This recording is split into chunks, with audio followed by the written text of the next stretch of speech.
Muy bien. Pues, me alegra verte después de una buena temporada. Y eso que vivimos en la misma ciudad, ¿eh? Sí. Bueno, antes nos veíamos un poco más, pero bueno, esto lo vamos a ir explicando poco a poco, aunque yo me imagino que mucha de la gente que escuche el podcast de Asturias Power ya te conocerá, porque eres una persona conocida dentro del ámbito empresarial y de emprendimiento en Asturias, no de ahora, sino de hace ya unos cuantos años. Así que bienvenido al podcast de Asturias Power. Muchas gracias. Bueno, siempre hacemos unas preguntas al principio para poner en contexto, no te las he pasado, con lo cual siempre, bueno, tampoco son difíciles, pero son para que la gente pueda conocerte un poquitín más en el ámbito más de digamos, de andar por casa, ¿no? Es decir, lo primero, ¿de dónde eres? Soy de Oviedo. De Oviedo, pero residente en Gijón. ¿Desde cuántos años resides en Gijón ya? Pues desde 2000, yo creo que 2007 más o menos, 2006, 2007. Pues sí. Bien, ¿no? Bien. Yo ahora ya no lo cambiaría. Una vez que te acostumbras al mar, ya es complicado cambiar. Bueno, yo siempre digo que tienen ambas ciudades, lógicamente son muy diferentes, pero todas tienen su encanto, ¿no? Igual que otras muchas en las que yo he tenido la oportunidad también de vivir aquí en Asturias. Oye, ¿sitio preferido de Asturias? Bueno, pues muchos. Me gusta mucho Llanes, todo lo que es la zona de Llanes y toda la zona costera y de montaña, ¿no? Más oriental y tal, me gusta mucho perderme por ahí y pasar tiempo, ¿no? Y en cualquier estación, en invierno tiene sus cosas, en verano también, y bueno, es un sitio muy agradable. Pero bueno, realmente cualquier rincón de Asturias me gusta. La verdad que es sorprendente porque muchas veces salimos fuera, ¿no? O sea, viajamos fuera, nos apasiona eso de marcharte a cualquier sitio, y de repente yo el fin de semana pasado que estuve con unos amigos en La Raya, que es el pueblo más alto que hay en Asturias, que está ahí al pie de Fuentes de Invierno, y el domingo nos dimos un paseo entre la frontera de Asturias y de León, que hacía un día precioso porque hizo un domingo despejado, un poco fresco, pero precioso, y de repente te internas por las montañas, ¿no? Que están no muy nevadas porque no hay mucha nieve, pero te encuentras con paisajes también sorprendentes, ¿no? En la montaña, que muchas veces no nos damos cuenta de esa ventaja que tenemos los que vivimos no solamente en Asturias, sino yo creo en toda la cornisa cantábrica, ¿no? Del norte, en el que puedes disfrutar de un momento en la playa, caminando por la arena, y de repente al poco tiempo estar en la montaña, ¿no? Sí, totalmente. Bueno, y hay imágenes en Asturias que son de postal, que tienes la playa, tienes la montaña verde y la montaña alta nevada, y lo tienes todo en el mismo golpe de vista, ¿no? O sea, sí, la rasa costera de esa zona de Llanes, de Ribasella, claro. se da, ¿no? Este tipo de por imagen. Colunga y por ahí también lo ves. Y está muy bien, sí. ¿Comida favorita? Bueno, pues muy variada. A mí me gusta comida prácticamente... Mira, me gusta comida de cualquier país. Me gusta mucho la comida peruana, me gusta mucho la comida asiática, y luego de aquí pues me gusta mucho pues todo lo que es comida asturiana también. O sea, la fabada, no sé, cualquier cosa.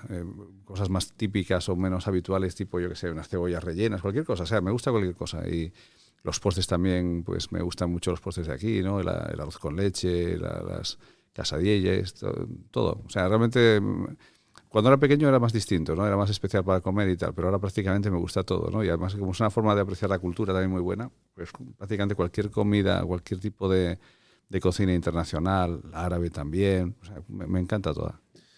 ¿La música? Música quizá un poco chapado a la antigua. Tiendo más a música de los años 70, 80, ¿no? Yo qué sé, David Bowie, Pink Floyd, no sé. Me gustan mucho grupos así más de artistas más clásicos, ¿no? Podrías decir. Es curioso porque el otro día me llegaba estos mensajes que te manda Spotify ahora, al final de año, cuando te hacen como un resumen de lo que más has escuchado. Claro, yo ahí tengo un poco de sesgo porque también, pienso ahora que no, porque Marta tiene su cuenta compartida conmigo, pero es su cuenta, no es la mía, o sea, es de estos planes que tienes familiares, ¿no? Pero estaba pensando yo al principio que la edad que me proporcionaba Spotify igual estaba un poco viciada, pero no, me daba una edad musical de 70 años. Bueno, pero tampoco está mal, o sea, quiero decir, o sea, es buena música.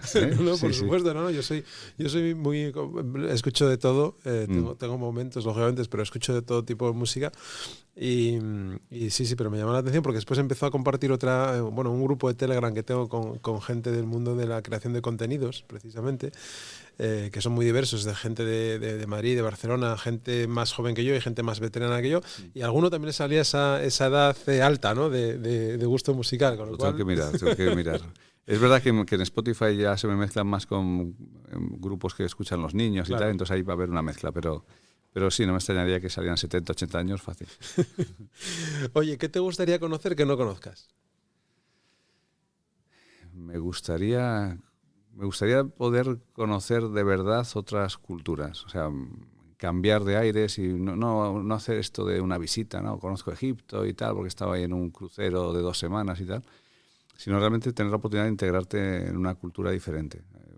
Puede ser esa mismamente, un ejemplo, puede ser, me atrae mucho la cultura asiática, Japón, China, otros países del sureste asiático, Vietnam. O sea, sí me gustaría, pero me gustaría más no desde la perspectiva del turista, sino de la persona que tiene un cierto arraigo ahí, a lo mejor un par de años, 3, 4, pero de forma que pueda de alguna manera pues adquirir rutinas y relacionarse de verdad con las personas y las costumbres del lugar, ¿no? ¿Y te lo planteas en algún momento de tu vida? Lógicamente, cuando uno cumple años y tiene además quehaceres familiares, hijos y demás, la cosa se complica, ¿no? Bueno, me hubiera gustado. Yo creo que quizá hay momentos que son más propicios que otros, ¿no? Ahora quizás ahora es un momento que se abren también oportunidades de poder pensar, porque los niños ya son más mayores y puedes empezar a tener más libertad.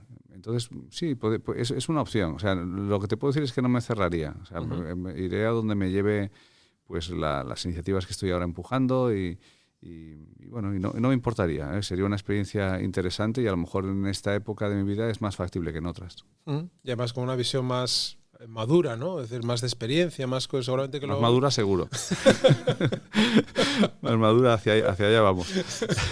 No, pero quiero decir que no es lo mismo hacer ese viaje sí. de introducirte en un ámbito diferente al cotidiano con 25, yo que sé, en una época universitaria o posuniversitaria, es decir, de vivir una aventura trabajando en el extranjero, que ahora con una cierta edad, que ya tienes un bagaje, lo que tú dices, pues tienes una familia y que te planteas durante ese momento vital, profesional, humano, pues de otra manera, ¿no? Con otros aprendizajes o con otra búsqueda interior también. Seguro, no, yo creo que es una época, quizás todas tienen su punto, ¿no? Pero sí que es una época donde sería muy enriquecedor en muchos aspectos. Sí. Y una cosa que te gustaría hacer, pero que no hayas hecho, o sea, no tiene que ver con esto que acabamos de comentar, sino algo más experiencial o más aventurero, o no, o yo qué sé, igual me dices... bueno, escribir un libro, por ejemplo. Hay una cosa que me gustaría mucho hacer, que es submarinismo. O sea, me gustaría mucho hacerlo. Y también es cuestión de encontrar la oportunidad, el momento, pero yo creo que es algo, o sea, la experiencia de estar sumergido en ingravidez y pudiendo tener total libertad de movimientos y tal, y con no sé si es el silencio o más bien los ruidos especiales, ¿no?, que hay en esta atmósfera que es especial, pues sí, a mí me parece interesante. Sí. ¿Nunca has probado? He hecho snorkel, pero vamos que... ¿Con botella nunca te...? Con botella nunca. Entonces, esta es una. Y también muy parecido, en algún momento sí que estuvo más avanzado el plan de lanzarme en paracaídas y tal, pero creo que me interesa más la parte del submarinismo, porque es una experiencia, digamos, más sostenida, no es tan adrenalínica, ¿no? Es otra cosa, ¿no? Puedes incluso meditar, estar tranquilo, o sea, yo creo que eso me atrae más. Yo lo de tirarme en paracaídas no creo que me atreviera. Bueno, yo he hecho puenting y bueno, lo hice una vez y ya no más. Y de hecho era en esa temporada cuando hice puenting que estábamos ahí planteando con unos amigos y tal, pues ahora vamos y tal, y nos tiramos en paracaídas y tal. Pero además creo que al poco tiempo de que teníamos planificado hacer el salto había habido un accidente y bueno, había acabado muy mal la cosa, ¿no? Con una paracaídas que no se abría y bueno, entonces ya con eso dijimos, mira, lo vamos a dejar para otra ocasión y ya está. Pero bueno, sí, me es más me es más afín y yo creo que en muchos aspectos me llena mucho más la parte del submarinismo. Sí. Oye, bueno, puestos ya en este escenario de que la gente pueda conocer un poco más tus gustos y tus inquietudes del día a día, decías antes que naciste en Oviedo, estudiaste en la Universidad de Oviedo. ¿Qué recuerdos tienes de la infancia en Vetusta? Bueno, pues es un sitio muy tranquilo. O sea, yo creo que siempre recuerdo Oviedo como un lugar muy acogedor. O sea, tiene un tamaño, yo creo que sientes bueno, que formas parte de la ciudad, ¿no? Y tiene una dimensión muy humana. Tuve suerte de tener un grupo de amigos desde siempre, ¿no? En el colegio, luego en el instituto, en la universidad, un grupo de amigos muy cercano y con el que hacía muchas cosas diferentes, ¿no? Y es esto de que uno es de donde estudia el bachillerato, ¿no? Que es esta frase que yo estoy de acuerdo, ¿no? Y bueno, no solo nací en Oviedo, sino que, bueno, haber pasado ahí toda mi época, pues desde la niñez hasta la época prácticamente adulta, ¿no? Cuando salía al mercado laboral y tal, pues claro, hace que la ciudad sea muy tuya en todos los rincones, en todas las experiencias, los olores y bueno, es un sitio donde se está muy, muy a gusto. Oye, ¿y por qué decides estudiar matemáticas? Bueno, esto es bastante, ¿cómo te diría? Bastante aleatorio realmente. Yo, durante un tiempo, bastante largo además, no sé si llamarlo vocación, ¿no? Yo no diría tanto como vocación, pero mi interés era estudiar medicina. Uh-huh. Y luego hubo otro momento en el que cambié y tenía muy claro que lo que quería hacer era investigación pura y que quería hacer investigación pura en física teórica. Y entonces lo tenía tan claro que como quería hacer física teórica dije, bueno, pues voy a estudiar matemáticas. Voy a estudiar matemáticas o cuando esté en segundo o tercero. En aquel momento no había doble titulación, pero bueno, en segundo y tercero me matriculo en física y hago las dos a la vez y tengo matemáticas y física con la intención de ser físico teórico, ¿no? Lo que pasa que, claro, yo cuando empecé en matemáticas, las materias eran tan distintas a lo que yo había visto en el bachillerato, ¿no? Y era tan abstracto y tan diferente, ¿no? Que yo creo que llama mucho la atención, ¿no? A cualquier matemático que empieza matemáticas, yo creo que el primer año, los 2 primeros años, le cambian totalmente la concepción de lo que son las matemáticas y yo creo que le cambia hasta estructuralmente el cerebro y la forma de pensar, ¿no? Y eso tiene cosas muy buenas a la hora de plantear problemas, de abstraerte y de buscar soluciones.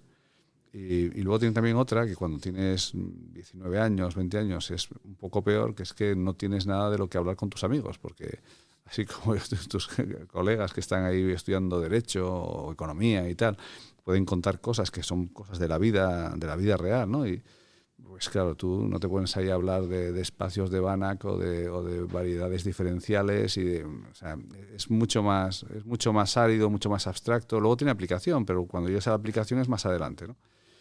Entonces, pues lo vi tan teórico que de alguna manera en un momento determinado dije, bueno, voy a buscar algo que sea más aplicable, más práctico, y de casualidad pues llegó a mí un libro de marketing de los años, bueno, publicado yo creo que a principios, muy principios de los 90, a finales de los 80, que era un libro de un catedrático de economía que se llamaba Santes Mases.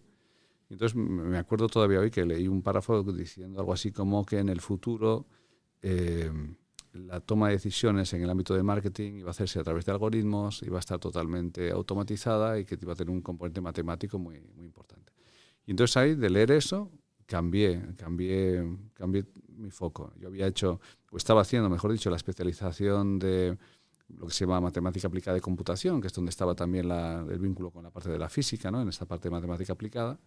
Y un día llegué a casa a las 3 o las 4 de la mañana y tal, mi padre me estaba esperando y tal, y dije, mira, que he estado pensando y me voy a cambiar de especialidad, me voy a meter en la especialidad de estadística e investigación operativa, porque quiero orientar de la parte de matemática a la toma de decisiones en empresas. Cuando llegaste a las 3 de la mañana, ¿de dónde venías? Venía de Oviedo, de salir por Oviedo, sí. De caminar a Oviedo, sí.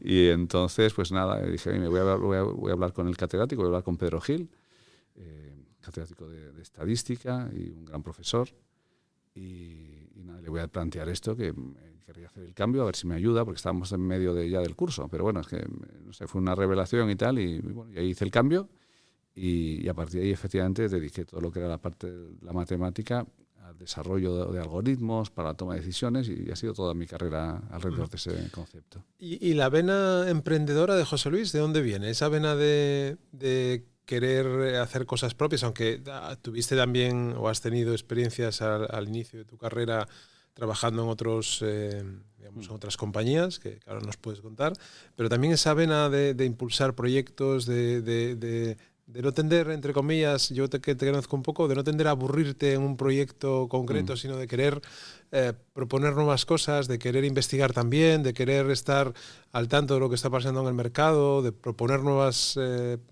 alternativas a ese mercado y oportunidades.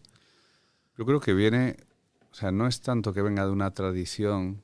Bueno, puedes pensar que yo tengo cierta tradición porque mi abuela, mi bisabuela y la madre de mi bisabuela pues trabajaban en el mercado, ¿no? Y vendían, eran comerciantes, ¿no? Y yo sí me crié viendo a mi abuela negociar. ¿Y eran de Oviedo también? De Grau. De Grau. Ajá. Y bueno, buen mercado, hay buen mercado. Sí, sí, buen históricamente, mercado. Sí, yo tengo toda una parte de mi familia que es de sí, no, también. desde luego, sí, un mercado de los más importantes de Asturias. Y entonces, bueno, era muy interesante verla negociar y tal, pero no creo que sea eso tanto, ¿no? Aunque bueno, siempre es una parte interesante, ¿no? Pero no, yo creo que es una cuestión de personalidad. O sea, mi personalidad tiene mucho que ver con inconformismo, por un lado. A nivel de capacidades personales, yo creo que lo que más me gusta, lo que puedo hacer mejor y lo que más me divierte es crear historias. O sea, yo muchas veces pienso que si no me dedicara a lo que me dedico, me gustaría ser guionista o escritor, o es algo más creativo, ¿no? Y entonces, pues, entre eso y que no me gusta seguir instrucciones, no me gusta seguir, oye, tienes que ir por aquí, tienes que hacer esto, esto y esto, y actuar como un autómata o hacer cosas que yo no crea en ellas, ¿no? Necesito tener un grado de compromiso en las cosas que hago grande. Pues de alguna manera eso te lleva a decir, oye, pues vamos a buscar nuestros propios caminos, vamos a ver cómo podemos pensar de una forma distinta sobre esto, cómo podemos encontrar soluciones más creativas, diferentes, cómo podemos encontrar incluso problemas que antes nos estaban a lo mejor abordando. Y bueno, tiene ese componente de que me hace sentir mucho más lleno, ¿no? Y conozco la vida de ejecutivo de gran compañía, conozco la vida de emprendedor. Todas tienen sus puntos mejores y peores, unas y otras, ¿no? Evidentemente. Pero desde el punto de vista de la autorrealización no hay color. O sea, yo no puedo trabajar. Podría si no hubiera otro remedio, pero no me veo trabajando en una corporación. O sea, me neutraliza aspectos de mi personalidad que son para mí fundamentales. Uh-huh. ¿Y cómo vives esa primera oportunidad laboral que tienes cuando estás en la universidad? ¿Cómo te llega? ¿O cómo buscas esa...?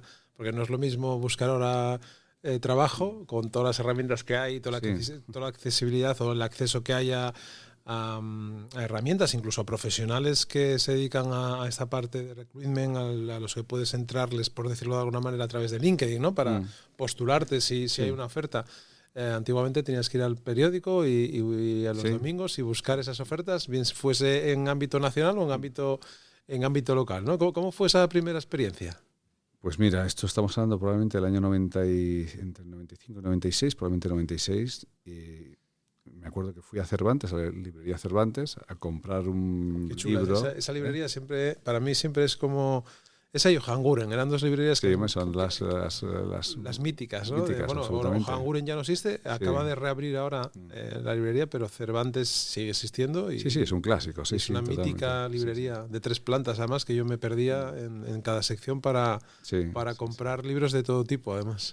Sí, entonces, bueno, pues me fui a Cervantes y me compré el libro este que había, no sé si te acuerdas tú, creo que se tituló algo así como 500 empresas que ofrecen empleo en España, algo así, un tocho así grande, ¿no? Entonces había empresas de todo tipo, había muchas empresas de consultoría, había empresas de construcción, había empresas, bueno, de diferentes sectores, ¿no? Pero era como un directorio de empresas y te decía, mira, pues tú, esta es la dirección postal, este es el departamento al que tienes que dirigir la solicitud y tú aquí tienes que enviar currículum, ¿no? Tienes que mandar el currículum para acá y ya está. Entonces nada, pues compré el libro y fui ahí anotando, a ver, esta sí, esta no, esta puede ser, esta tal cual. Imprimí no sé cuántos currículos, hice un mailing masivo. ¿Con sello? Con sellos, sí. Y nada, pues al cabo de un tiempo me llamaron de Arthur Andersen, lo que ahora es Accenture, ¿no? Y nada, fui a hacer unos psicotécnicos. Coincidió que me llamaron 2 compañías. Una era Arthur Andersen, fui a hacer unos psicotécnicos bastante completos y tal, y la otra era Neometrix, Neometrix, estoy bueno. No Sistemas, que era una compañía que pertenecía al grupo Unión Fenosa, una consultora novedosa y tal, ¿no? Pequeñita todavía. En ese momento yo creo que no llegaba ni a 100 empleados, era muy, muy incipiente todavía, ¿no? Y bueno, hice las pruebas en Arthur Andersen. También tuve mis pruebas y mi proceso de selección en el otro sitio. Y me llamaron, al cabo de semanas, me llamaron de los 2 sitios. Me llamó antes Arthur Andersen, oye, mira, si queremos que te incorpores, tal, no sé qué. Pero decidí No Sistemas por una razón muy, muy concreta, y es que en No Sistemas, durante el proceso de selección, me hablaron específicamente de que ellos querían desarrollar una línea de lo que llamaban entonces de data mining, ¿no? Todo lo que era la aplicación de modelos estadísticos, modelos de machine learning para ser capaces de optimizar la toma de decisiones. Y esto era una cuestión que era muy incipiente en esa época, era muy, muy incipiente. Yo había trabajado previamente en algún tema de investigación relacionado con minería de datos, que era bastante pionero en ese momento. Y claro, lo tuve claro, entre una compañía, una gran consultora, pero con un componente generalista, ¿no? Que probablemente hubiera hecho que me hubiera incorporado y hubiera tenido que estar trabajando haciendo integraciones en SAP o que sabe Dios qué. O una empresa mucho más pequeña, con vocación de crecer y demás, pero que se centraba precisamente en estos temas que eran los que a mí me interesaban, pues bueno, aposté por esa línea. Y luego pasó una cosa muy curiosa también, y es que yo tendría 24 o 25 años, pero como no había nadie que tuviera un expertise en ese área, me dijeron, pues para ti, o sea, tira millas, desarrolla metodología, desarrolla documentación, material, propuesta de valor y impulsa esto. Entonces, bueno, fue una época muy, muy fructífera porque me permitió crecer mucho, desarrollar mucho conocimiento tanto personal como a nivel de gestión, metodología y sistemática, ese tipo de cosas. Y a partir de ahí, pues bueno, fue la suerte de caer justamente en el sitio adecuado, en el momento adecuado, y a partir de ahí poder tener una posición dentro de ese mundo del análisis de datos y todo lo que vino después, pues una posición muy buena como pionero y como persona que llevaba realmente una experiencia larga trabajando realmente en esos temas. Y esa primera oportunidad de emprender y de crear una compañía propia, como fue en este caso Neometrix, ¿cómo se gesta una compañía de este tipo que también en su momento fue muy pionera no solamente en España, sino en Europa y a nivel mundo? ¿Cómo vives también esa parte de asociarte, de crear algo nuevo, de arrancarlo, de verlo crecer? Bueno, yo después de estar en esta compañía consultora en Madrid, yo me vine al cabo de 2 años, me contrata para desarrollar todo el área de data mining, me contrata a Cajastur, ¿no? Lo que ahora es Unicaja y tal, Cajastur, Liberbank, Unicaja, bueno, entonces a Cajastur todavía. Me incorpora pues, Manuel Menéndez, ¿no? A través de la mediación de Amalio Gutiérrez Claverol, y que bueno, son 2 históricos de Cajastur. Y bueno, ahí hacemos una transformación bastante profunda, pero bueno, veo que al final es una pequeña caja con un componente conservador grande, con lo cual lo que hice, de hecho sigue vigente a día de hoy, muchas de las cosas que se hicieron hace más de 20 años, ¿no? Pero eso no tenía mucho recorrido. Entonces yo me voy a Madrid a una compañía que se llama SAS, una compañía de software líder a nivel mundial. Para mí SAS es la gran universidad desde el punto de vista profesional de mi vida, porque claro, yo lideraba todo lo que era la parte de lo que llaman CRM analítico y data mining, que dentro de una empresa como SAS era, pues, diría que el 80% de la facturación. Y eso me permitió, pues, por un lado, formar equipos, por otro lado, desarrollar metodologías de ventas mucho más consultivas. Pasamos de ser un país bastante irrelevante a nivel europeo e internacional a ganar durante 3 años el premio a la eficiencia comercial de Europa por dar esa visión consultiva a la venta, ¿no? Decir, oye, no te vendo el producto te sirve para resolver esto y esto, ¿no? Y con un régimen que fue muy intenso, porque en un momento determinado, pues igual yo estaba participando en 4 o 5 preventas o 6 de forma habitual semanalmente, ¿no? Con lo cual, la exposición que eso te da al cliente a mejorar tu proceso de comunicación y ganar en eficacia en esos procesos y demás, por eso te digo que es una universidad, ¿no? Entonces, claro, si combinas el hecho de que tienes ese nivel de exposición que es tan intenso al mercado, con el hecho de que ya en ese momento que estamos hablando del año 2000, pues estamos hablando ya de incluso del año hasta el año 2003, pero ya desde el año 96 estás trabajando en desarrollo de metodologías de data mining, etcétera, cuando prácticamente a nivel internacional había muy poco, pues lo que te encuentras es que tienes un conocimiento que en ese momento es muy escaso, ¿no? Y además tienes la masa crítica de gente que tiene ese conocimiento a tu alrededor. O sea, probablemente hay un momento determinado, que es cuando nosotros decimos lanzar Neometrix, que probablemente, no sé, te diría que el 40% posiblemente del talento realmente cualificado en este tipo de cuestiones en España estaba en Neometrix. Eso es algo que ahora mismo sería impensable, sería inviable, ¿eh? De hecho, ni aunque fueras OpenAI o este tipo de bichos en Estados Unidos puedes tener ese nivel de cuota de talento, ¿no? Y entonces, bueno, era bastante claro. O sea, por un lado tienes un nivel de conocimiento del mercado exhaustivo, te conoces a todo el mundo, la gente te conoce y tienes claro cómo está el mercado. Por otra parte tienes a la mejor gente en el plano técnico. Entonces, bueno, había que ser muy torpe para que eso no saliera. O sea, realmente, visto con perspectiva, es normal que Neometrix fuera una historia de éxito porque con los elementos que tenía, o sea, lo raro es que no se convirtiera en una empresa multinacional y que tuviera un carácter bastante potente, bastante dominante, ¿no? Y además, bueno, lógicamente es una compañía que nace en esa época, que crece, que se desarrolla y que llegado el momento, después de unos cuantos años y lógicamente de mucho trabajo, de crear mucha cantera además en Asturias, porque teníais una base de trabajadores que salían, se desarrollaban en la Universidad de Oviedo. Abrís oficina también en Madrid y en otros lugares, no solamente de España, sino del mundo. Y llega un momento en que esa compañía que crece, que desarrolla consultoría, pero también soluciones, se produce una venta, en este caso a Accenture. ¿Cómo se viven esos momentos en el que la compañía crece, el equipo crece, con todas las dificultades que hay, la empresa factura, da una rentabilidad y os llega una oportunidad de incorporaros o de que alguien, no sé si en algún momento, y esto sí se puede contar o no, que nunca yo creo que tú y yo lo hemos comentado, si hubo alguna otra oportunidad con alguna otra compañía más allá de Accenture en la compra de Neometrix?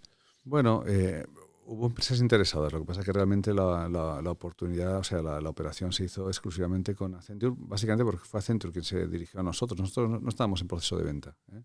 La compañía había dado beneficios desde el primer año, iba creciendo a un ritmo muy sostenido desde el principio. No teníamos un especial interés en vender, ¿no? Y tampoco quizás en ese momento había tanta, por lo menos en España, esa cultura que hay ahora, ¿no? De las rondas, del acceso a fondos, etcétera. No, etcétera. además la filosofía que teníamos en Neometrix era muy distinta. No era una filosofía de ir haciendo rondas sucesivas y ganando tamaño y tal, sino, de hecho, es una compañía que nunca tuvo ningún tipo de inversión de esa naturaleza ni ningún préstamo bancario. O sea, es una compañía que fue prácticamente rentable desde el primer minuto. Por lo que te digo, o sea, si conoces al mercado, el mercado te conoce, sabe que puedes resolver los problemas y tal, pues te contrata y entonces a partir de ahí es cuestión de ir creciendo esto, ¿no? Y lo íbamos creciendo de una forma muy orgánica, muy organizada y ya está, ¿no? Desarrollábamos tecnología, pues no sé, a nivel de algoritmos, cosas que hemos hecho, ¿no? Porque a veces piensas un poco en los hitos desde el punto de vista de la facturación o desde el punto de vista de en qué países estabas y tal, pero yo creo que es más interesante pensar cuáles son las áreas en las que nosotros hemos trabajado a nivel de desarrollo de algoritmos que realmente han tenido mucho impacto a nivel social, aunque la gente luego no lo vea, ¿eh? No lo interpretes porque es algo bastante transparente, ¿no? Pero, por ejemplo, todos los algoritmos que se utilizan en gran medida para todo el tema de regulación y compraventa del mercado energético, algoritmos que se utilizan para la concesión de préstamos, algoritmos que se utilizaban, por ejemplo, en compañías como Visa a nivel internacional para la detección de fraudes, algoritmos para determinar en tiempo real, en función de tu perfil y tus consumos previos y tus características, cuál es la publicidad que te tengo que emitir a través de Internet, con todos estos temas del real-time bidding y demás. Algoritmos para entender las relaciones entre personas a través de, por ejemplo, su flujo de llamadas telefónicas y saber cuáles son las comunidades que hay ahí, qué personas actúan como influenciadores y pueden motivar cambios en otras personas. O sea, si te paras a analizar todas las cosas que hicimos, realmente es que trabajamos en muchos ámbitos con tecnología y con soluciones muy avanzadas, ¿no? Pero bueno, llega la opción de Accenture y yo Accenture vi que era una oportunidad interesante por cuestiones, por dos perspectivas. Uno, no es la más importante, es la estrictamente económica. Y tú tienes una empresa que va bien, llega una empresa del tamaño de Accenture y te quiere comprar y lo hace por un precio que tú consideras que está por encima de lo que sería razonable en ese momento en el mercado, o sea, fue una operación en ese sentido muy positiva. Pero luego también piensas que es una forma de poder desarrollar tu visión de lo que es la tecnología, en este caso del machine learning y la inteligencia artificial, desde una plataforma que es un líder mundial, ¿no? Y entonces, bueno, también tienes la ambición de decir, vamos a hacer algo realmente transformador desde una plataforma más grande, ¿no? Lo que pasa es que esa es la parte quizá en la que yo creo que ahí peca uno, y yo pequé, ¿no?, de ingenuidad, ¿no? Porque este tipo de bichos no funcionan bajo criterios tan románticos, ¿no? De vamos a desarrollar tecnología mejor, vamos a enfrentar problemas con una perspectiva distinta. Y no, es una cuestión mucho más práctica. La política siempre es enemiga, o muchas veces lo es, yo creo, de la creatividad y de la innovación. Y bueno, hay una frase, ¿no? Cuando yo tenía una función de coordinación de los equipos de Data Science a nivel internacional en Accenture, pues el que era el director global de la práctica de Analytics y demás, ¿no? Era un indio, y no se me olvidará que me dijo un día, mira, José Luis, estás en Accenture, aquí no hay que innovar, ¿no?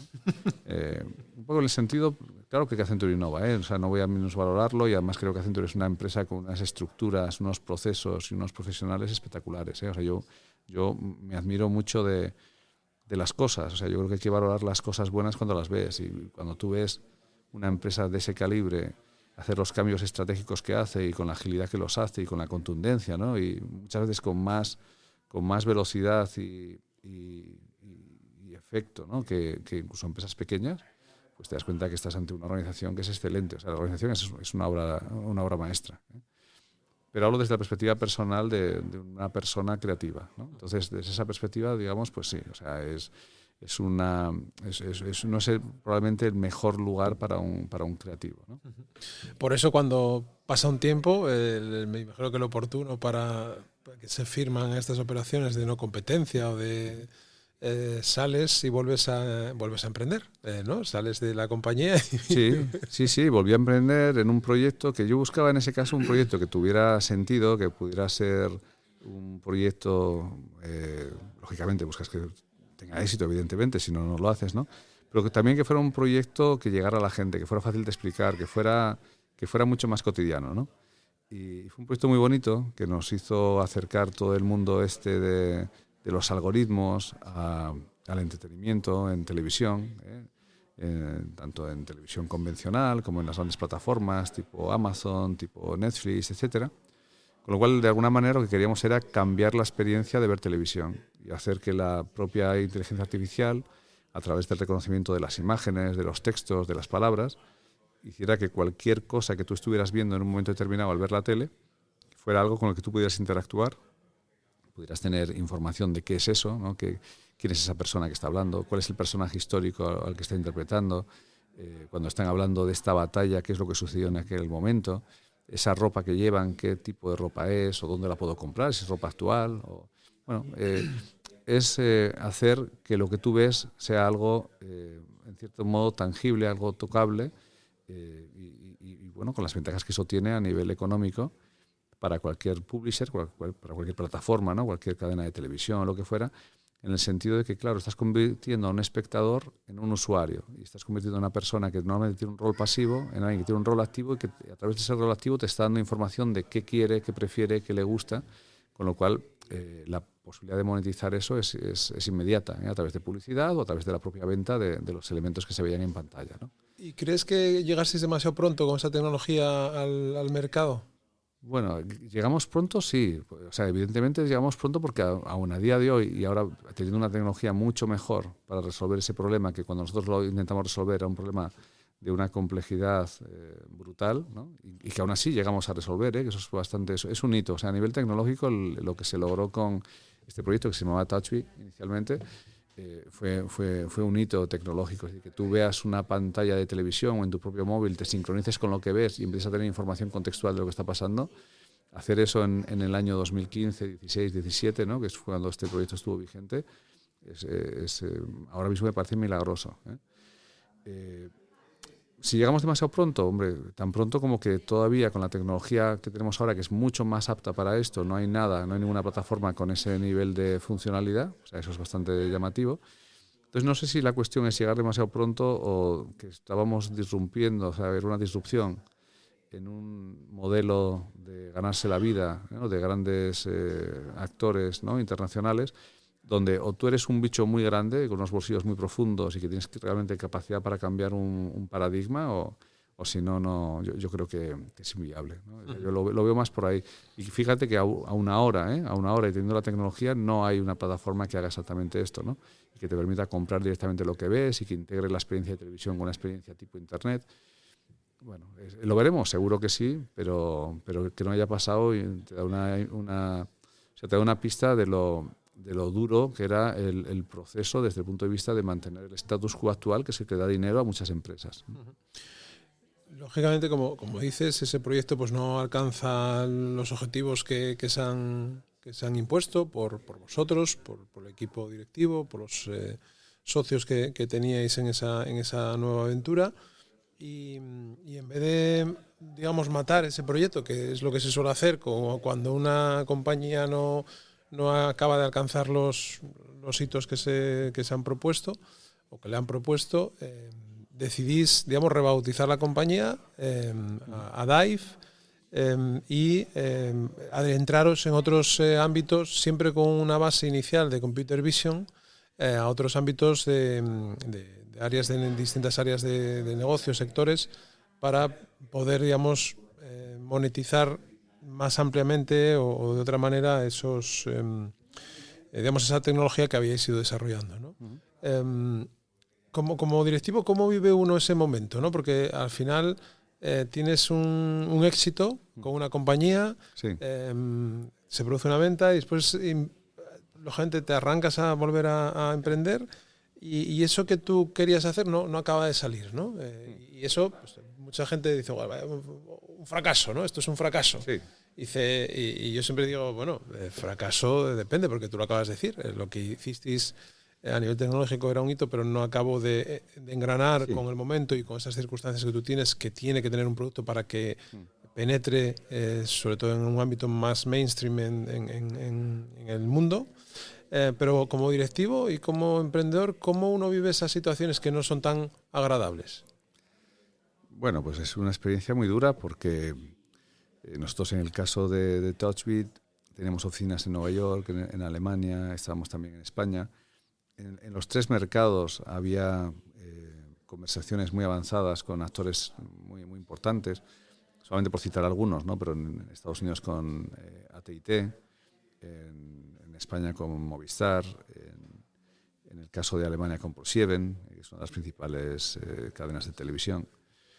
Entonces, bueno, el primer punto es cuando te das cuenta que la cosa no acaba de funcionar, que tienes un producto que por fin has conseguido que el producto funcione, has conseguido que un catálogo equiparable al catálogo que tenía entonces y que más o menos mantiene ahora de forma promediada una plataforma como Netflix, que pueden ser 6.000, 8.000 contenidos entre películas y series, ¿no? Tenga ese formato completamente interactivo, para lo cual te has tenido que ingeniar un proceso semiautomático donde también hay involucradas muchas personas, con lo cual has hecho una fuerte inversión. Es funcional, lo ves funcionar, es sorprendente cuando lo ves porque parece magia. Entonces estás muy satisfecho del producto, tienes conversaciones avanzadas en diferentes mercados, con lo cual ahí piensas que bueno, estás en el proceso natural de hacer esto algo conocido y que en un momento determinado pues cerrarás tu primer contrato. Ese primer contrato va a dar ya sentido económico a toda la aventura y luego será el primero de varios, ¿no? Claro, la expectativa con TouchBit era una compañía con un nivel de facturación y un tamaño muy grande, o sea, era un proyecto de mucha ambición, ¿no? Y también de mucho riesgo. En términos de inversión, probablemente la inversión que hicimos en TouchBit estuvo en torno a los 4 o 5 millones de euros. Y ahí llegamos también a una cuestión que es muy importante, es desde dónde estás emprendiendo, ¿no? 3 o 4 millones de euros en España para un proyecto tecnológico puede parecer bastante. 3 o 4 millones de euros o 5 en un proyecto tecnológico con aspiración internacional en Reino Unido, en Estados Unidos, es nada. Entonces, claro, todo es una cuestión relativa y es una cuestión de dónde estás produciendo tu emprendimiento, ¿no? Probablemente para llegar a un nivel de éxito, de tener algo que realmente sea competitivo, que tenga alcance internacional y demás, tú necesitas otras dimensiones, que lo que vimos es que desde España, por más que tú puedas poner talento, ganas, esfuerzo y tal, no podías tener. Y la demostración es que el producto se hizo, que ya digo que es un hito, es el proyecto técnico más complejo que yo he hecho, mucho más que los que estoy haciendo ahora y probablemente que los que pueda hacer en un futuro. O sea, tiene una complejidad brutal. Entonces, bueno, llega un momento que te das cuenta que esas líneas que tienes abiertas en diferentes geografías no están fructificando, te encuentras barreras que tienen que ver con ese mantenimiento de esa posición conservadora, ¿no? que te decía antes. Y lo que es duro es que esa inversión la hacen personas, ¿no? Personas que creen en ti, que creen en el proyecto, que tienen unas expectativas, que por supuesto saben que hay un riesgo, pero también tienen esa confianza personal. Entonces, cuando ves que esa confianza personal que han depositado en ti no vas a poder responderla, se produce un momento que psicológicamente es muy duro, ¿no? Y entonces ahí se abre una disyuntiva, ¿no? Y es, oye, pues nos quedamos en este proyecto como un proyecto fallido, se ha hecho una inversión de 4 o 5 millones de euros, lo hemos intentado, yo mismo he hecho una inversión personal económicamente muy fuerte también, lo dejamos aquí, o decimos, oye, tenemos capacidades, tenemos un equipo, tenemos la posibilidad de hacer otras cosas, ¿no? Y en ese momento decidimos efectivamente hacer ese cambio, ¿no? Decir, oye, pues vamos a tratar de pensar en lo que es el tratamiento de la imagen, pero no desde el punto de vista de lo que es la imagen que se ve en televisión, sino lo que son las imágenes que recogen cámaras en sitios físicos, en estaciones, en aeropuertos, en centros comerciales. Y ahí se le da un cambio a la compañía. Se incorpora un nuevo CEO para impulsar ese área. Yo salgo entonces de lo que es la gestión de lo que en ese momento se llamaba Dive, para estar durante un periodo, que al final fueron 4 años, colaborando con Indra. Uh-huh. Que es otro cambio de realidad también, ¿no? Porque sí, al final... vuelves otra vez al mundo corporativo y en una función un poco, hombre, no con esa dedicación que tiene un empleado, pero bueno, en cierto modo, sí, es un cambio muy profundo porque vas al mundo corporativo. Yo ahí decía, mira, mi aportación ahora mismo a Dive va a ser muy, muy acotada porque es una nueva línea de negocio que yo no conozco especialmente y no voy a poder aportar nada reseñable. Y mientras tanto, bueno, pues yo trabajo con Indra y ese fue un proceso, ya digo, un tiempo que se alargó 4 años, ¿no? Y bueno, luego vas viendo que el cambio pues también a veces cuesta, incorporas socios. Indra se incorporó como socio también en su momento a Dive, que esa es una historia para contar en otra ocasión, porque también tuvo su interés, ¿no? Pero claro, a todo lo pasado visto desde la perspectiva actual, y es un consejo que yo daría a un emprendedor en una situación similar, ¿no? de un proyecto de mucha implicación económica, personal y demás, ¿no? Que el proyecto no sale. Mi consejo general, aprendiendo lo que he aprendido, es que es mejor decir, esto se acabó, llegó hasta aquí, vamos a empezar otro. Vamos a empezar otro sin ataduras, sin hipotecas, sin compromisos con terceros. Habrá algunos que nos han acompañado en la aventura anterior, que quieran seguir apostando por la aventura, porque piensan, oye, el equipo es un equipo solvente, es un equipo serio, es un equipo que hace las cosas de forma honesta, y hay cosas que funcionan y cosas que no funcionan, y habrá gente que no. Pero es mejor, o sea, es mejor porque si no, la cuestión es que los proyectos subsiguientes que tú lanzas de esta forma, todos nacen ya con un pecado de nacimiento que viene de un proyecto anterior, ¿no? Entonces, es mejor decir, oye, yo me dejo la vida por un proyecto, lucho todo lo que haya que luchar de todas las maneras posibles para que esto salga, pero por más que lo hagas, no todo va a salir, porque además no todo depende de uno y hay muchos factores, a veces también factores muy aleatorios que pueden ser la pequeña diferencia entre un éxito radical o un fracaso, ¿no? Entonces, es mejor dejar esto muy claro. Los inversores asumen un riesgo, todos queremos lo mejor y queremos que el resultado económico sea brillante, pero no está en nuestras manos, sino no sería un negocio, sería otra cosa. Lógicamente, las cosas al final, hay veces que no salen por mucho empeño, por mucho esfuerzo y por mucho trabajo que le pongas, no salen, ¿no? Yo pude tener la oportunidad de compartir contigo cuando regresaste a Dive, a intentar reorganizar la compañía de nuevo, en ese momento del 2021 o 22, creo recordar, 22, yo entré en el 23. Sí, 22. Yo creo que tú llegaste a Dive otra vez en el 22. Eso es. No nos conocíamos mucho. ¿Recuerdas la primera vez que nos vimos? Yo creo que sí lo recuerdo. Pues en La Buena Vida. Efectivamente, Sí, tienes buena memoria. Tienes buena Sí. memoria. Sí, yo creo recordar que estaba en la Nueva España y yo creo que nos conocimos o no recuerdo muy bien cómo fue la provocación, pero seguramente que venía a través de Asturias Power o algo de esto, Sí, puede ser, sí. por ese interés. Y sí recuerdo esa conversación como muy... Lógicamente yo tenía muy buenas referencias de ti porque tenemos un muy buen amigo en común que lamentablemente pues no está en las mejores circunstancias porque sufrió un percance hace unos años.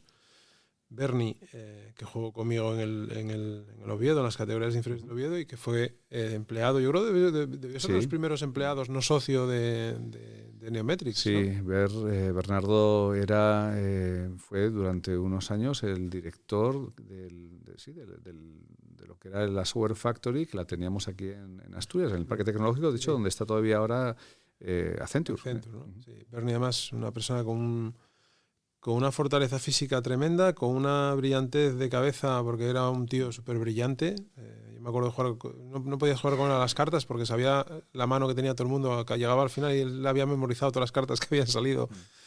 Y que, bueno, pues eso, tuvo un percance hace unos años y sigue con nosotros, pero lógicamente, pues en unas circunstancias que no son las mejores, ¿no?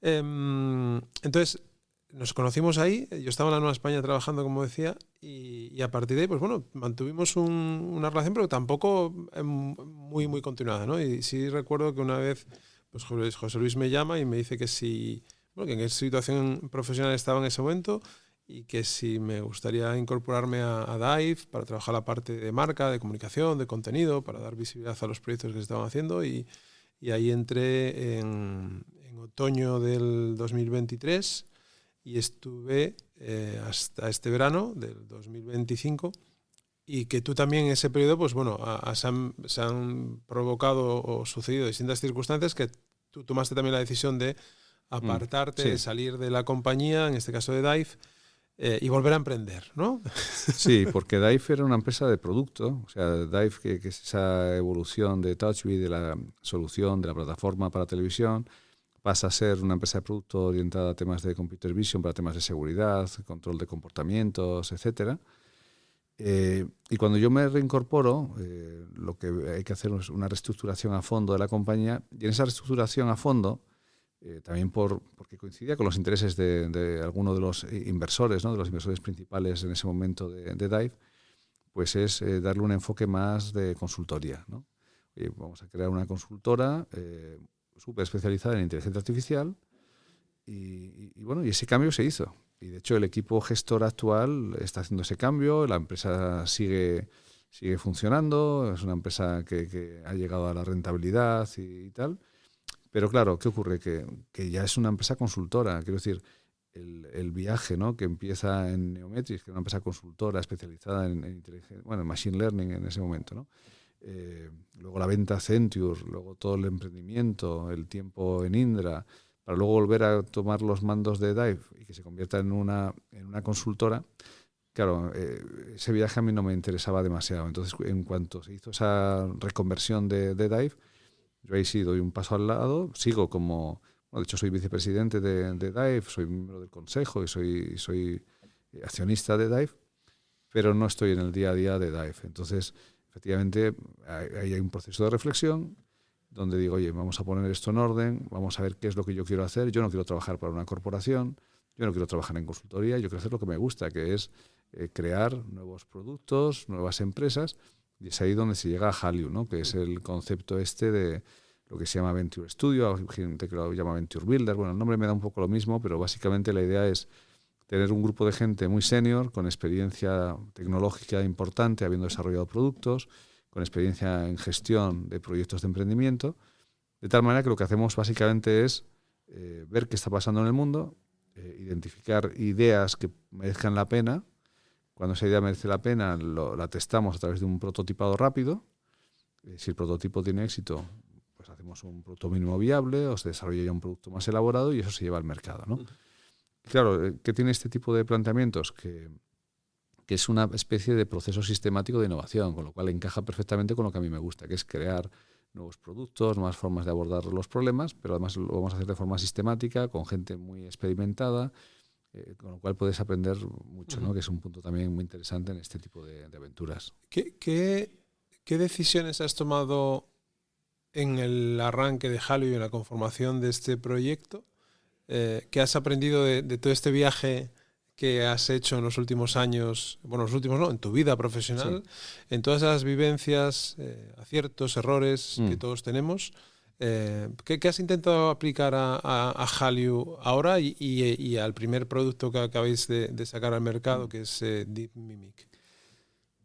Yo diría que lo más importante es manejar cualquier proyecto como si fuera, ¿cómo te diría?, una economía familiar. O sea, mirar hasta el último céntimo a qué se dedica y que realmente sea imprescindible utilizarlo. O sea, es un planteamiento muy restrictivo en ese sentido, muy frugal, si lo quieres ver así. O sea, es un control máximo sobre cada una de las cosas que se hacen a nivel económico, porque por consiguiente es un control máximo de las cosas que se hacen a nivel laboral, a nivel de tareas, a nivel de planificación, etcétera, ¿no? Entonces el control absoluto es muy importante. La otra cuestión es que la inversión vaya siempre vinculada a una demostración previa de resultados.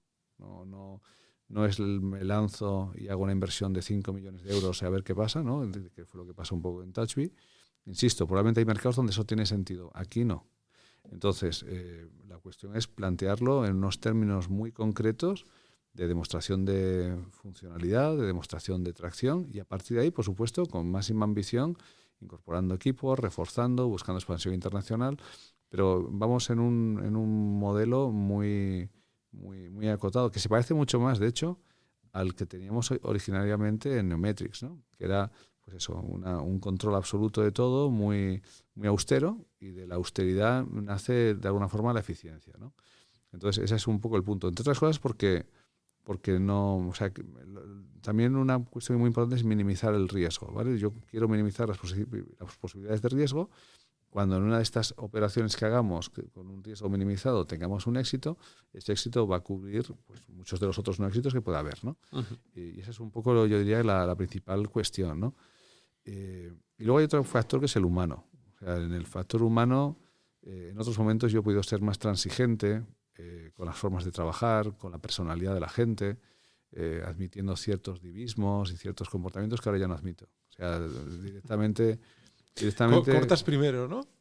Absolutamente, sí. O sea, puede sonar un poco fuerte, pero... ¿Te ha costado eso? Porque yo, por ejemplo, es algo que me cuesta mucho el enfrentamiento con las personas, ¿no? El hecho de tener que enfrentarme, de tomar ciertas decisiones que además sabes que son necesarias en momentos determinados, porque son necesarias, es lo que necesitas hacer.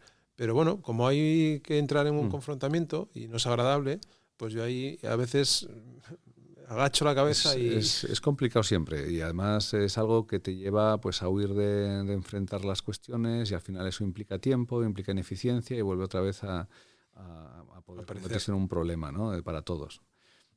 Yo creo que lo que tienes que tener siempre por delante de todo es un planteamiento moral que te diga, oye, yo esto no es contra ninguna persona. O sea, yo además entiendo que la gente puede tener un talento y puede tener además unas circunstancias personales que hagan que en un momento determinado pues un proyecto le encaje o no le encaje, o que pueda aportar o pueda no aportar. O sea, no lo veo en un plano personal, ¿no? Entonces tú lo que tienes que hacer es tratar a la gente con respeto, ser muy claro, trasladar qué es lo que quieres y qué es lo que no está funcionando, y tratar de darles una salida lo mejor posible dentro de tus posibilidades también y tus obligaciones, ¿no? Pero yo creo que es una cuestión de entender que esto no va contra nadie. De hecho, ha habido personas con las que yo he tenido relación profesional y que a lo mejor por circunstancias han tenido que salir del proyecto en el que estaban, con las que luego me he vuelto a encontrar y la relación es buena, ¿eh? Uh-huh. Entonces creo que es una cuestión de entender la justicia que hay detrás de las decisiones y ya está. Uh-huh.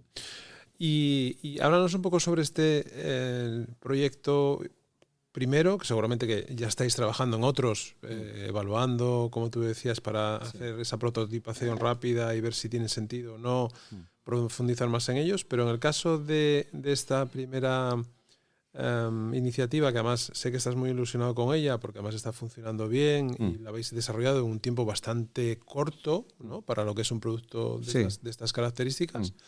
Cuéntanos un poco qué es Deep Mimic y hacia dónde lo queréis llevar, lo que puedes contarnos y lo que puedas trasladar. Bueno, Deep Mimic es una plataforma de investigación de mercados. Lo que ocurre es que los datos que nos permiten de alguna forma determinar cuáles son las tendencias, patrones, preferencias, comportamientos que se producen en ese mercado se obtiene a través de lo que llamamos personas sintéticas. Una persona sintética es una persona, o mejor dicho, una persona sintética no es una persona, es un agente inteligente, es un LLM al cual se le ha dado un contexto. Ese contexto le llamamos historia de vida. Entonces, la forma en la que nosotros en Deep Mimic hemos ideado el procedimiento de creación de historias de vida, que además tiene relación, ¿no? Está enraizado con metodologías sociológicas creadas en los años 70, ¿no? Y muy completas, ¿no? Donde determinan cómo es una persona, sus diferentes niveles, el fisiológico, el psicológico, entornos sociales cercanos, familia, amigos, compañeros, conocidos, gente que no conozco pero me influye, los típicos influencers o incluso medios de comunicación, el efecto cultural, cuestiones vinculadas a su trabajo, árbol genealógico, o sea, cualquier cuestión, o sea, que tú te parezca razonable a la hora de saber o de entender una persona, se incorpora en esas historias de vida, ¿no?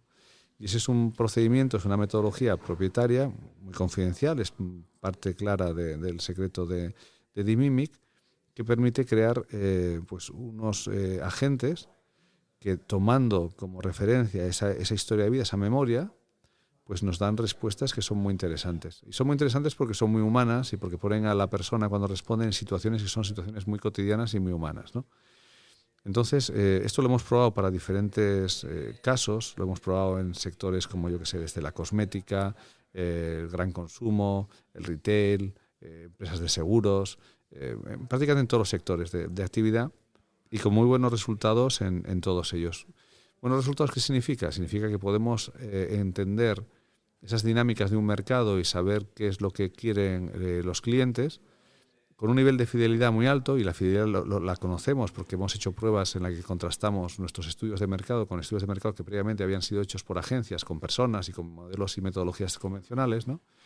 Con la gran diferencia, y esto es lo más alucinante, ¿no? y lo que es más impactante cuando hablamos con los clientes, que ese nivel de calidad que es equiparable lo obtenemos en lugar de 4 o 5 semanas de trabajo, que es lo propio cuando tienes que reclutar a las personas, entrevistarlas, hacer todo el proceso humano.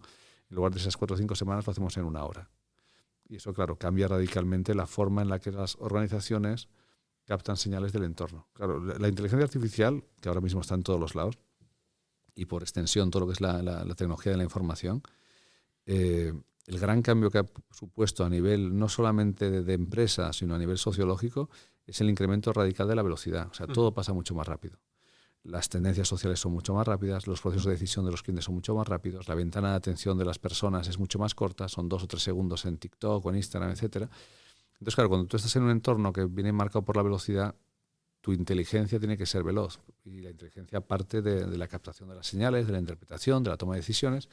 Y en ese sentido lo que hemos hecho es revisitar todas las metodologías más habitualmente utilizadas en investigación, dándoles un barniz potente de inteligencia artificial, y en el camino, y esto sí que es un paralelismo con el proyecto de TouchBee en su momento y tal, en el camino creando mucha, no solo tecnología, sino en algunos casos alguna ciencia propia. O sea, hay metodologías que estamos desarrollando ahora, algorítmicas para lo que son modelos de encuestas y modelos cuantitativos que son estado del arte y que estamos incorporando a la plataforma. Uh-huh.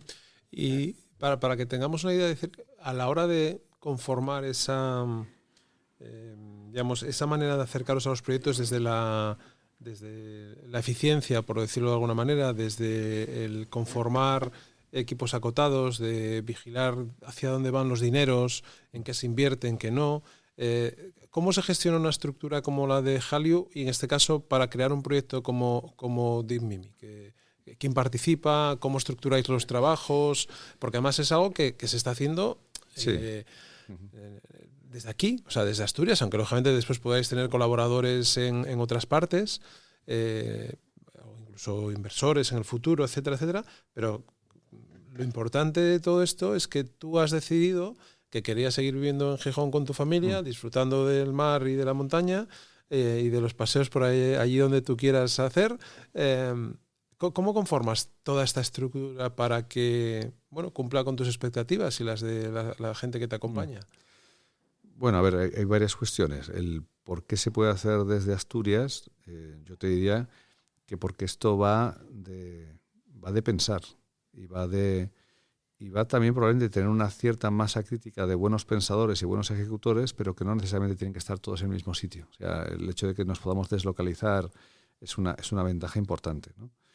Luego, hay un proceso de reflexión y de valoración que es más interno, que también hace que no sean necesarios grandes recursos logísticos. Y luego hay una parte ya que es la del contraste con el mercado. Entonces, en el contraste con el mercado, la ventaja que tenemos es que, y esto tiene parte que ver con las decisiones que tomamos para conformar todo lo que era la estructura financiera de Hallyu, ¿no? Hallyu está conformado no por un gran venture capital, ¿no? Sino que está conformado desde el punto de vista de participación por inversores. No son inversores grandes, son inversores, digamos, de tamaño mediano, pequeño, pero que todos tienen como característica común que son profesionales de prestigio muy reconocido, trabajando en diferentes sectores muy variados y además, siendo españoles, todos ellos tienen una conexión muy clara e internacional. Y entonces eso también configura una red que nosotros utilizamos para decir, oye, pues podemos ponernos prácticamente en contacto con cualquier alto directivo de empresas, desde luego en España, pero también en Latinoamérica, también en Estados Unidos, que nos permite poder contrastar de forma muy eficaz cualquier idea, cualquier concepto, ¿no? Y eso es lo que estamos también aprovechando. Uh-huh. ¿Cuál es el camino a corto de Hallyu, de Deep Mimic, como primer producto? ¿En qué estáis, digamos, trabajando? Sí. Y si puedes aventurarnos o comentarnos alguna otra idea de las que estáis evaluando o algún otro proyecto que sea posible. Si no es posible, pues bueno, no pasa nada. Están en fase mucho más temprana que Deep Mimic. Deep Mimic es el que está más avanzado con mucha diferencia, ¿vale? Entonces los otros van a ir bastante más despacio. De hecho, mi foco ahora mismo en cuanto a prioridad y atención está en Deep Mimic. Uh-huh. ¿Por qué? Pues porque por ese contraste que te he dicho con el mercado, que hemos tenido con Deep Mimic, la respuesta del mercado es compatible con que Deep Mimic pueda ser un proyecto de éxito a nivel internacional. Uh-huh. Entonces, nosotros lo que vamos a hacer es impulsar fuertemente Deep Mimic, que Deep Mimic está participado por Hallyu directamente, uh-huh, ¿no? Que ya estaría bien que el primer proyecto que sale de Hallyu fuera exitoso, exacto, ¿no? Eso sería un ancla muy importante para la compañía. Claro, porque de hecho cuando se hace la inversión en Hallyu, se hace con la intención de decir, oye, esta no es la inversión definitiva que requiere un venture studio como Hallyu para tener esa producción de 3 startups al año. Lo que vamos a hacer es una prueba. Vamos a ver si realmente somos capaces de poner en el mercado cosas que valgan la pena, ¿no? Y entonces, bueno, esta primera que estamos poniendo en marcha parece que tiene todos los ingredientes de que sí, va a ser un primer ejemplo. Tenemos tipificadas las compañías que salen en diferentes valoraciones, en diferentes tamaños potenciales, y esta es una que puede ser bastante grande ya de salida, ¿no? Entonces, ¿qué estamos planteando con Deep Mimic? Primero lo que estamos haciendo con Deep Mimic es cerrar contratos. Estamos ya cerrando contratos con clientes, son clientes grandes. Está pasando algo también que es muy, muy interesante, y es que precisamente clientes grandes con perfil internacional, grandes corporaciones, además muy exigentes y con mucho conocimiento de marketing y de investigación de mercados, están siendo los primeros en subirse al carro de Deep Mimic, valorando que ofrece algo que no se está ofreciendo ahora mismo a nivel internacional. Con eso es una tarjeta de presentación, yo creo que inmejorable, ¿no? Entonces, nuestro objetivo en el primer trimestre del año que viene es focalizarnos en eso, tracción y cerrar contratos. Y previsiblemente hacia el mes de marzo empezaremos una ronda de inversión, donde ahí buscaremos ya una cantidad significativa, a una valoración alta de la compañía también, pero bueno, la inversión va a ser significativa porque la valoración también lo permite, con una dilución moderada y ya con vistas a hacer ese despliegue internacional. Uh-huh. Qué bueno. Pues bueno, lo iremos contando, ¿no? Iremos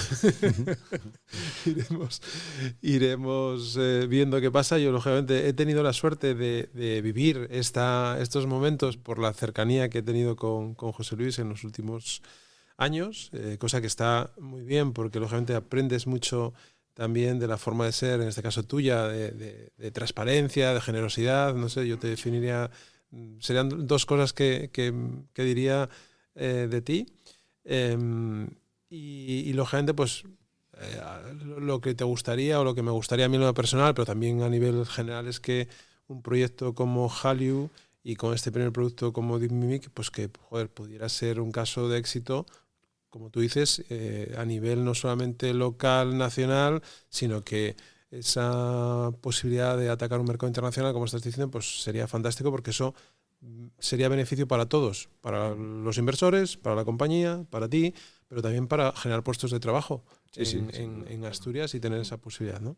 Oye, ya que te tengo aquí, una de las cosas que me gustaría es que me dijeras, porque lógicamente en los últimos años el boom de la inteligencia artificial, como has comentado, pues está ahí, ¿no? Todos estamos viviendo esta carrera tecnológica, geopolítica, dineraria, de poder, llámalo como quieras, porque la sensación que te da es esto, ¿no? Lógicamente, nadie dudará, y tú menos, que en los últimos 50 años la tecnología ha evolucionado y estos modelos que tú utilizabas hace años o empezaste utilizando, lógicamente también ha evolucionado. Unos siguen siendo igual de efectivos, siendo el modelo de hace, como tú decías, que pueda estar utilizando una entidad financiera como Unicaja ahora, que bebe de aquellos desarrollos de hace 20, 25 años. Pero yo te escuché cuando llegué a DAIF, diste una charla, recuerdo, en los premios del comercio, en Avilés. Hiciste una charla muy, que además está en YouTube. Cualquiera que la quiera escuchar puede ir al YouTube de DAIF, porque yo creo que la subimos ahí y es una charla de 17, 20 minutos, no recuerdo ahora, en el que haces un repaso un poco por la evolución de estas tecnologías, siempre con una visión muy humana, porque yo creo que también es otra cosa que te caracteriza, que es llevar la tecnología a un lado humano. Pero en este totum revolutum que hay de quiero ser el mejor modelo, el más efectivo, este sirve para programar y ahora ya no tienes que saber programar, sino que ya te programo solo. Yo ayer empecé a utilizar, lo había descargado, pero no había utilizado Comet, el navegador de Perplexity, y ayer quedé alucinado de lo que te puede hacer y el trabajo que te puede quitar. Por ejemplo, una búsqueda muy sencilla que es, oye, quiero que me analices perfiles profesionales del ámbito de los recursos humanos, que vayas a mi LinkedIn, que entres en mi LinkedIn, yo te doy permiso para entrar en mi LinkedIn, y que de ese LinkedIn tú me saques las direcciones y las URLs de esas personas del sector del deporte, en este caso, por ejemplo. Y el señor Comet, con lo que tiene por detrás, toma el control de tu navegador, empieza a navegar por ti, empieza a buscar por ti, y tú le dices, oye, esto es que estás haciendo, lánzamelo en un documento de Google o una tabla de Google para que yo después pueda activar ciertas cosas. Y alucinas, ¿no? Vale, dicho esto, este disclaimer así de producto de Perplexity. Pero ¿hacia dónde crees que va todo esto? Y ese mito de la inteligencia artificial general, ¿no? De esto que se habla. Yo el otro día, por ejemplo, recomendaba también el documental de DeepMind que publicaron hace 15 días, en el que se habla un poco de la historia, que si no lo has visto está muy bien porque habla de Mis Hassabis en primera persona y da un poco su visión también muy concreta sobre lo que él entiende que es la inteligencia artificial y hacia dónde tiene que ir esa inteligencia artificial, un poco vinculada a la ciencia, a la investigación, es un perfil que a mí me gusta mucho, es de este señor, que que es premio Nobel, lógicamente, sí. Y es un genio, porque es un genio cuando lo escuchas hablar y lo que dice y cómo lo dice. Pero, ¿cómo estás viviendo tú todo esto? Bueno, mira, hace un tiempo escribía con bastante frecuencia en LinkedIn. Ahora estás muy parado, ¿eh? Estoy muy parado, sí, pero yo creo que me paré porque creo que es difícil. O sea, hay tanto ruido también a nivel de comunicación mediático y tal, y de gente que está diciendo cosas o opinando, ¿no? O sea, yo creo que nos pasa una cosa como sociedad, y es que confundimos que tenemos la posibilidad de opinar con que tenemos el deber de opinar. Y yo creo que no tienes el deber de opinar de todo. Si no tienes ni puta idea, pues no tienes por qué opinar, no pasa nada, ¿eh? Entonces, de alguna forma, sí, he tendido a estar más callado porque no sé si... Nada más te quemabas mucho. Había ciertos comentarios y ciertas publicaciones que alguna vez me comentabas y hemos comentado. Y tú, ¿entro al trapo? Digo, no entres al trapo. Sí, sí. Bueno, es que hay muchos perfiles. En la parte de inteligencia artificial hay muchos perfiles muy peculiares, ¿no? Bueno, es que ahora todo el mundo es experto, además. Sí, está eso. Está el que no tiene conocimiento ni tiene ningún motivo para tenerlo, pero que va de que sí lo tiene. Está el que a lo mejor ha hecho cosas que tangencialmente podían tener algo que ver con inteligencia artificial, de aquello que se llama inteligencia artificial en los años 80, que parece que han inventado la inteligencia artificial, y entonces dicen, no, todo esto que está pasando no vale para nada, eso es una tontería, esto no es un loro estocástico y no sirve. Bueno, hay mucho cantamañanas. O sea, yo creo que falta mucha visión de que realmente lo que está pasando es un cambio profundo, pero vamos, un cambio profundo como especie, te diría. O sea, yo creo que es un cambio, se compara con la revolución industrial, yo creo que es más cambio que la revolución industrial. Pero bueno, dicho esto, ¿hacia dónde nos lleva esto? Pues nos puede llevar hacia muchos sitios distintos. Algunos pueden ser muy interesantes, otros pueden ser casi una pesadilla. No tengo claro qué es lo que diferencia que la trayectoria sea una o sea otra, ¿no? O sea, fíjate que se produce una convergencia de tecnologías, ¿no? Porque lo de la inteligencia artificial es muy interesante, pero es que converge con otras, ¿no? Entonces, todo el tema de la prolongación de la vida, ¿no? De prácticamente de la vida eterna en algún momento, ¿no? O capacidades intelectuales prácticamente infinitas, ¿no? Conectando nuestros cerebros unos con otros, o a la propia Internet, o cualquier base de información, ¿no? Claro, eso te da unas capacidades que son capacidades suprahumanas. Entonces, esas capacidades suprahumanas, ya no hablo de la inteligencia artificial en sí que lo sea, ¿eh? Digo, los humanos pueden evolucionar a ser sobrehumanos en un tiempo relativamente corto, ¿no? Claro, y la pregunta que hago, que yo no soy quien para dar ninguna respuesta ni nada, ¿no? Pero es, ¿cuál es el aliciente que hay para que esas capacidades suprahumanas se distribuyan equitativamente entre las personas y no sean coto de privilegios de unos pocos, ¿no? No lo sé. O sea, yo creo que probablemente nunca lo hemos vivido. Y siempre ha habido reyes, pero la cuestión es que en el futuro los reyes pueden ser más parecidos a dioses que a personas. Y eso yo creo que es un futuro inquietante.